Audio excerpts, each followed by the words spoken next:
రాజన్న సిరిసిల్ల జిల్లా ముస్తాబాద్ మండలంలోని వివిధ గ్రామాలకు చెందిన లబ్ధిదారులకు కళ్యాణలక్ష్మి షాదీ ముబారక్ చెక్కుల పంపిణీ కార్యక్రమాన్ని నిర్వహించారు। ఈ కార్యక్రమానికి తహసీల్దార్ షారుఖ్ ముఖ్య అతిథిగా హాజరై 54 మంది లబ్ధిదారులకు సుమారు 54 లక్షల విలువ చేసే చెక్కులను పంపిణీ చేశారు। ఈ సందర్భంగా వారు మాట్లాడుతూ రాష్ట్ర ప్రభుత్వం ఆడబిడ్డల వివాహాల కోసం అందిస్తున్న కళ్యాణలక్ష్మి షాదీ ముబారక్ ఆర్థిక సహాయం నిరుపేద కుటుంబాలకు ఎంతో ఉపయోగపడుతుందని అన్నారు।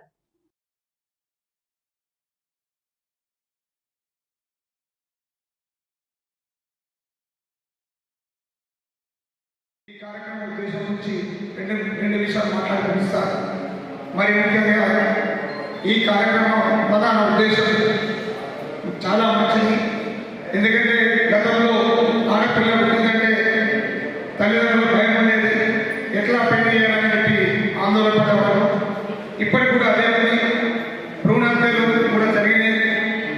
ఆడపిల్లను పిల్లలనే అబార్షన్ చేసేవారు।